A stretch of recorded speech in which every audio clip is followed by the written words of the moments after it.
Selasa itu seluruh siswa kami harap untuk dapat memasukkan baju ke dalam celananya.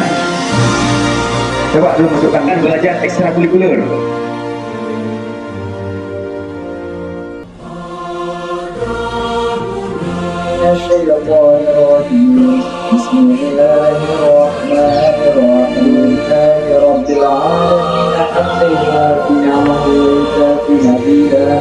Ya Rabbana lakal hamdu kama yanbaghi li jalali